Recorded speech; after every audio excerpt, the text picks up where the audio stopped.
உள்ளிட்ட மாண்புமிகு அமைச்சர் பெருமக்கள், திருமதி பிரியா அவர்களே, நாடாளுமன்ற சட்டமன்ற உறுப்பினர்களே, அன்பிற்கினிய இந்திய கம்யூனிஸ்ட் கட்சியினுடைய தலைவர்களில் ஒருவராக விளங்கிக் கொண்டிருக்கக்கூடிய தோழர் முத்தரசன் அவர்களே, ஏலிசை நாடக மன்றத்தினுடைய தலைவர் என்னுடைய அன்பிற்கினிய சகோதரர் வாகை சந்திரசேகரன் அவர்களே, உறுப்பினர் செயலர் திருமதி விஜயா தாயம்பன் அவர்களே, கூடுதல் தலைமைச் செயலாளர் திரு மணிவாசன் ஐஏஎஸ் அவர்களே, கலை பண்பாட்டுத்துறையினுடைய இயக்குனர் திருமதி கவிதாராம் ஐஏஎஸ் அவர்களே, கலைமாமணி விருதுகள் பெற்றுள்ள கலைஞர்களே, சிறப்பு விருதுகள் பெறக்கூடிய திரு முருகேச பாண்டியன் அவர்களே, திரு ஜேசுதாஸ் குடும்பத்தைச் சார்ந்தவர்களே, திரு முத்துக்கண்ணம்மாள் அவர்களே, சிறந்த கலை நிறுவனம் மற்றும் நாடக குழுவினருக்கான கேடயங்களை பெற்றுள்ள கலைஞர் பெருமக்களே, கலைத்துறையை சார்ந்திருக்கக்கூடியவர்களே, உள்ளாட்சி அமைப்புகளின் பிரதிநிதிகளே, அரசு உயர் அலுவலர்களே, பத்திரிகை மற்றும் ஊடகத்துறை சார்ந்த நண்பர்களே, உங்கள் அனைவருக்கும் என்னுடைய அன்பான வணக்கம். தமிழ்நாடு ஏலிசை நாடக மன்றத்தின் சார்பில் நடைபெறக்கூடிய இந்த மாபெரும் விழாவில் கலந்து கொண்டு தலை சிறந்த கலைஞர்களுக்கு விருதுகளை வழங்கி பாராட்டக்கூடிய வாய்ப்பு பெற்றமைக்காக நான் மகிழ்ச்சி அடைகிறேன். இந்த வாய்ப்பை எனக்கு ஏற்படுத்தி தந்திருக்கக்கூடிய மாண்புமிகு அமைச்சர் சாமிநாதன் அவர்களுக்கும், தமிழ்நாடு ஏலிசை நாடக மன்றத்தினுடைய தலைவர்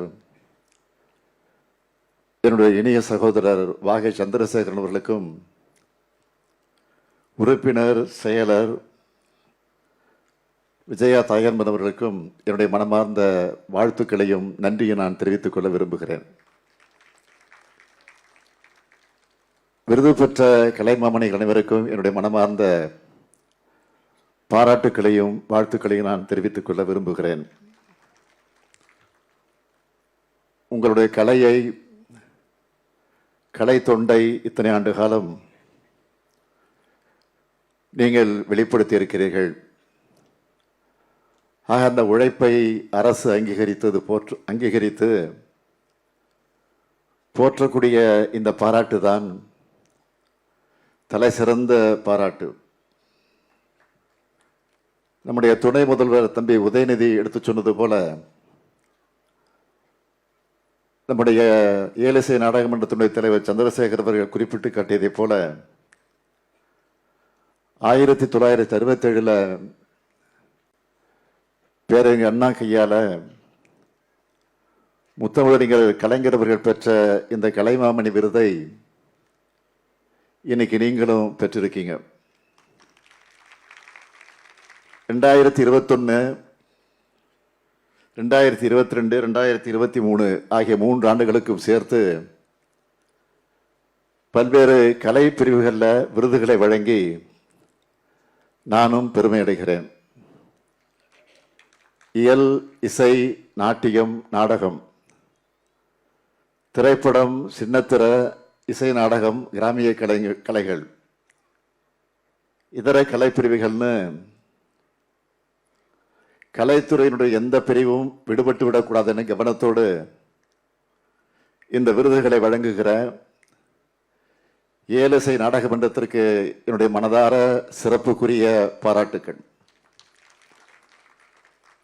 இங்கே விருது பெற்றிருக்கக்கூடிய பெரும்பாலானோர் எனக்கு நல்லா அறிமுகமானவங்க தான். பலருடைய கலை தொண்டு பற்றியும் எனக்கு தெரியும். மூத்த கலைஞர்களுக்கு மட்டுமல்லாம வளர்ந்து வரக்கூடிய இளம் கலைஞர்களையும் அடையாளம் கண்டு மிக சரியானவர்களுக்கு இந்த விருதுகள் வழங்கப்பட்டிருக்கு. நீங்களே பார்க்கலாம். 90 வயதான மதிப்புக்குரிய முத்துக்கண்ணம்மாள் அவர்களும் விருது பெறுகிறார்கள். இளம் இசையமைப்பாளர் அனிருத் அவர்களும் விருது பெறுகிறார். அந்த வகையில் மிக சிறப்பான விழா இந்த விழா.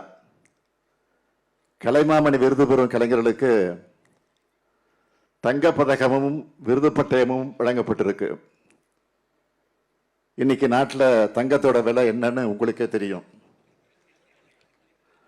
ராக்கெட் வேகத்தில் ஒரு நாளைக்கு 2 முறை விலை ஏறிட்டு இருக்கு. இந்த விருது அறிவிச்ச அன்றைக்கு இருந்த தங்கத்தோட விலையும் இன்னைக்கு இருக்கக்கூடிய விலையும் ஒப்பிட்டு பார்த்தாலே புரியும். ஆனா அவ்வளவு மதிப்புக்குரிய வகையில் அமைந்திருக்கிறது. தங்கத்தை விட கலைமாமணின்னு புகழ் சேர்க்கும் பட்டத்துக்கு தான் மதிப்பு அதிகம். ஏன்னா இது தமிழ்நாடு தர்ற பட்டம். தொன்மையான கலைகளை வளர்த்தல், அந்த கலைஞர்களை ஊக்குவித்தல், அழிந்து வரும் கலை வடிவங்களை ஆவணமாக்குதல், நாடகம் நாட்டிய நாடகங்களுக்கு புத்துயிர் அளித்தல், நம்முடைய பாரம்பரிய கலைகளை வெளி மாநிலங்களுக்கும் உலக அளவிலும் எடுத்துச் செல்லுதல், தமிழ் கலைகளுடைய வளர்ச்சிக்கு அளப்பரிய பங்களிப்பு செய்யும் கலைஞர்களுக்கு விருதுகள் வழங்குதல், நலிந்த நிலையில் உள்ள கலைஞர்களுக்கு மாதாந்திர நிதியுதவி வழங்குதல் ஆகிய பணிகளை தமிழ்நாடு இயலிசை நாடகமன்றம் மிக சிறப்பாக செய்து வர்றதோட அடையாளம்தான் இந்த விழா. அந்த வரிசையில் நம்ம திராவிட மாடல் அரசும் முத்தமிழ் கலைஞர்களை போற்றி வருது. அதுக்கு சில எடுத்துக்காட்டுகளை சொல்லணும்னா, நலிந்த நிலையில் வாழும் கலைஞர்களுக்கு மாதந்தோறும் 3000 நிதி உதவியை உயர்த்தி வழங்கியிருக்கிறோம்.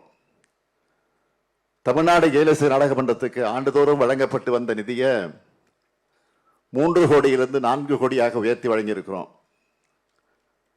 நாட்டுப்புற கலைஞர்களுக்கு இசைக்கருவிகள், ஆடை அலைகள் மற்றும் கலைப்பொருட்களை வாங்க ஆண்டுதோறும் 500 கலைஞர்களுக்கு தலா 10,000 ரூபாய் வீதம் நிதி உதவி வழங்கப்பட்டு வருது. நலிந்த நிலையில வாழக்கூடிய கலைமாமணி விருது பெற்ற கலைஞர்களுக்கு 50,000 ரூபாயில இருந்து உயர்த்தி இப்பொழுது 1 லட்சம் ரூபாயாக நிதி உதவி வழங்கப்பட்டு வருது. பொங்கல் கலை விழாவை அடிப்படையாக வச்சு இசை சங்கமம் மற்றும் கலை சங்கமம் கலை நிகழ்ச்சிகள் 38 மாவட்டங்களையும் நடத்துவதற்கு 2 கோடி ரூபாய் நிதி ஒதுக்கீடு வழங்கப்பட்டு வருது. இதன் வாயிலாக 10,000க்கும் மேற்பட்ட கலைஞர்கள் பங்கேற்று பயன்பெற்று இருக்காங்க. கலைமாமணி விருது பெற்ற கலைஞர்கள் அரசு பேருந்துகளில் கட்டணம் இல்லாமல் பயணம் செய்யலாம்னு அறிவிச்சிருக்கிறோம். புகழ்பெற்ற மறைந்த கலைஞர்களின் குடும்பங்களுக்கு குடும்ப பராமரிப்பு நிதி உதவி 25,000 ரூபாய் வழங்கப்பட்டு வருது. தமிழில் அரும்பெரும் கலை நூல்களை வெளியிட நூலாசிரியர்களுக்கு தலா 2 லட்சம் ரூபாய் நிதி உதவி வழங்கப்பட்டு வருது. வெளிநாடுகளில் தமிழ் கலைகளை கொண்டு செல்லக்கூடிய மகத்தான முன்னெடுப்பையும் செய்து கொண்டிருக்கிறோம். முத்தமிழ் அறிஞர் தலைவர் கலைஞர் அவர்களின் 100ஆண்டு விழாவை முன்னிட்டு வரலாற்று நாடக விழா, நாட்டிய விழா, கிராமிய கலை விழா, பழங்குடியினர் கலை விழா போன்ற கலை திருவிழாக்களை எல்லாம் நடத்தியிருக்கிறோம். தலைவர் கலைஞருடைய வழியில கலைஞர்களை போற்றும் அரசாக நம்ம திராவிட மாடல் அரசு இருக்கு. கலைஞரின் அரசு கலைகளை போற்றும் அரசாக, முத்தமிழை போற்றும் அரசாகத்தான் எப்பொழுதும் இருக்கும். அதுக்கு மாபெரும் எடுத்துக்காட்டு தான் சிம்போனி சிகரம் தொட்டிருக்கக்கூடிய தமிழர் இசைஞானி இளையராஜா அவர்களுக்கு திராவிட மாடல் அரசு எடுத்த மாபெரும் பாராட்டு விழா. உலகில் எந்த கலைஞருக்கும் எந்த அரசாங்கமும் இப்படி ஒரு பாராட்டு விழாவை நடத்தினதில்லைன்னு இசைஞானி அவர்களை குறிப்பிட்டார். என் மேல ஏன் இவ்வளவு பாசம்னு என்னால் புரிஞ்சிக்க முடியலன்னு சொன்னார். இசைஞானி மேல இருப்பது, நமக்கு இருப்பது என்ன என்று கேட்டால் கலை பாசம், தமிழ் பாசம், தமிழர் என்கிற பாசம். அதனால்தான் அந்த விழாவை எடுத்தோம். இன்று உங்களுக்கும் அதே பாசத்தின் அடிப்படையில் தான் இந்த விருதுகளை வழங்குகிறோம். 3 தமிழையும் வளர்த்த இயக்கம்தான் திராவிட இயக்கம். திராவிட இயக்கம் மேடை தமிழை வளப்படுத்தியது, நாடகத் தமிழை வளர்த்து சமூகத்தை பண்படுத்தியது, இசைத்தமிழையும் வளர்த்தது, அது தமிழிசையாக இருக்கணும்னு வலியுறுத்தியது. திராவிட இயக்கத்தின் வளர்ச்சியோடு இந்த கலைகளும் வளர்ந்துச்சுன்னு சொல்லப்படுவதுதான் அது வரலாறு. 1944ஆம் ஆண்டு கலைவாணர் NSK அவர்கள் நாடகக் குழுவை தொடங்கினார். சீர்திருத்த கொள்கை கொண்ட நந்தனார் நாடகத்தை அரங்கேற்றினார். நாடகங்கள் மேல ஆர்வம் கொண்ட பேரறிஞர் அண்ணா தான் திராவிட நடிகர் கழகத்தை காஞ்சிபுரத்தில் உருவாக்கினார். திராவிட மறுமலர்ச்சி நாடக சபை, காஞ்சி திராவிட ஆனந்த நாடக சபை, சீர்திருத்த நாடக சங்கம், சுயமரியாதை நாடக சபா, முத்தமிழ் நாடக சங்கம், தமிழ் நாடக நிலையம் ஆகிய அமைப்புகள் அடுத்தடுத்து உருவாச்சு. பேரறிஞர் அண்ணா, பாவேந்தர் பாரதிதாசன், முத்தமிழறிஞர் கலைஞர், பா கண்ணன், தில்லைவில்லாளன், AK வேலன், சிந்தனை சிற்பி, சிற்றரசு, சிறுகதை மன்னர் SS தென்னரசு, KG ராதாமணாலன், திருவாரூர் தங்கராசு ஆகியோர் நம்ம இயக்கத்தில் அதிகமான நாடகங்களை எழுதினாங்க. கலைவாணர் NSK, நடிகவேல் MR ராதா, நடிப்பிசை புலவர் KR ராமசாமி, புரட்சி நடிகர் MGR, நடிகர் திலகம் சிவாஜி, லட்சிய நடிகர் SSR, DV Narayanasamy, KR Sitharaman, TN Krishnan, Chandrakanta, G Shakuntala, மனோகரமா உள்ளிட்ட இயக்க கருத்துக்களை நாடகங்கள் மூலமாக தன்னுடைய நடிப்பு மூலமாக மக்கள்கிட்ட கொண்டு சென்றாங்க. இவங்க எல்லோரும் திராவிட இயக்கத்தையும் வளர்த்தாங்க, நாடக கலையும் வளர்த்தாங்க. இந்த கலைகள் தமிழை வளர்க்கும் பெரும் தொண்டை செய்து கொண்டிருக்கிறது.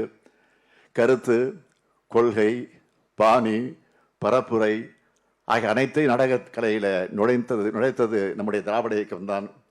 எழுத்தும் பேச்சும் இலக்கியமும் கலையும் மொழியும் வளர்க்குது, மொழியையும் காக்குது. மொழி சிதைந்தால் இனமும் பண்பாடும் சிதைஞ்சிடும், நம்ம அடையாளமே அழிஞ்சிடும். அடையாளம் அழிஞ்சா தமிழர்னு சொல்லிக்கிற தகுதியை இழந்துடுவோம். தமிழர் என்ற தகுதியையும் சுயமரியாதையும் இழந்து வாழறதுல என்ன பயன்? அதனால கலைகளை காப்போம், மொழியை காப்போம், இதயத்தை காப்போம், இனத்தை காப்போம், அடையாளத்தை காப்போம். நம் கலைஞர்கள் இங்கே மட்டுமல்ல, உலகம் முழுவதும் சென்று கலைகளை வளர்க்கணும், தமிழ் கலைகளை பரப்பணும். அதற்கான அனைத்து முயற்சிகளையும் உதவிகளையும் இயல் இசை நாடக மன்றம் செய்யணும். அரசும் அதற்கு உறுதுணையாக இருக்கும் என்று உறுதியளித்து விடைபெறுகிறேன். நன்றி, வணக்கம். பிளே ஸ்டோர் மற்றும் ஆப் ஸ்டோரில் இருந்து பாலிமர் செயலியை QR கோடு மூலம் பதிவிறக்கம் செய்யுங்கள். செய்திகளை உடனுக்குடன் பெறுங்கள்.